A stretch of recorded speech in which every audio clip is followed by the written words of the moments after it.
বেশিরভাগ সংখ্যক ছাত্রই তারা চায় যে তারা বিদেশে আরো উচ্চতর ডিগ্রির জন্য পড়াশোনা করতে যাবে, কিন্তু তার জন্য যে একটা গাইডলাইন যে প্রয়োজন, সেই জিনিসটা আমাদের দেশে সুদীর্ঘ কাল থেকে, বিশেষ করে আমাদের সময় তো খুবই অভাব ছিল, কিন্তু এখন আস্তে ধীরে সেই প্রতিষ্ঠানগুলো গড়ে উঠেছে।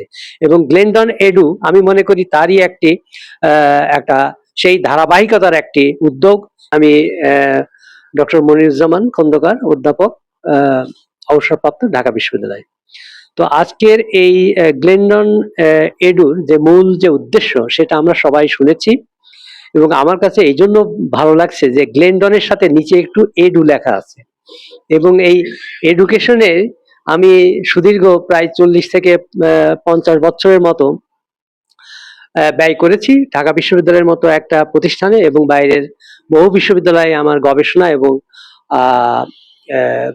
এবং শিক্ষার সাথে আমি যুক্ত ছিলাম। কাজে মোটামুটি আমি দেখেছি যে একটি ছাত্র যখন ইউনিভার্সিটি থেকে পাশ করে বের হয়, আমরা অবশ্য আমাদের মানে আউট অফ আওয়ার ইন্টারেস্ট আমরা ক্লাসে জিজ্ঞেস করি যে তোমরা কে কোন প্রফেশনে যেতে চাও, সবসময় দেখি যে, এবং গ্লেনডন এডু আমি মনে করি তারই একটি একটা সেই ধারাবাহিকতার একটি উদ্যোগ, এবং আমি মনে করি যে এই প্রতিষ্ঠানটি সামনের দিকে অত্যন্ত সফলতার সাথে এগিয়ে যাবে।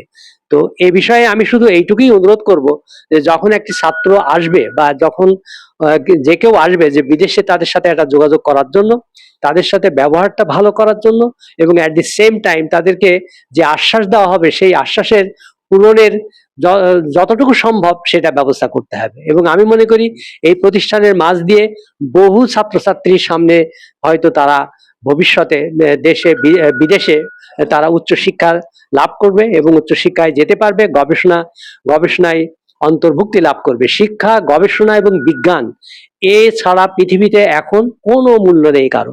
আমি মনে করি সেই জিনিসটাকে যে সামনের দিকে এগিয়ে নেওয়ার জন্য যে উদ্যোগ এমডি ওয়ালিউর রহমান গ্রহণ করেছে, আমি সেটাকে স্বাগত জানাই, এবং সেটাকে আমি অত্যন্ত একটা মানে কি যে একটা গুরুত্বপূর্ণ এবং উন্নত একটা প্রতিষ্ঠানে পরিণত করে সামনের দিকে এগিয়ে যাবে।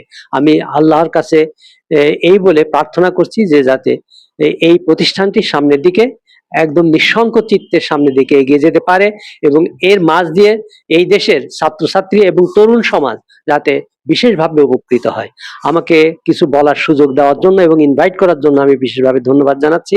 তো আপনাদের কাছে আমি এই বলেই আমি শেষ করতে চাচ্ছি। আপনাকে বিশেষভাবে ধন্যবাদ, আমাকে এতবার আমাকে করেছেন যে আমার সত্যি আমার হৃদয় ছুঁয়ে গেছে। Thank you very much. Thank you.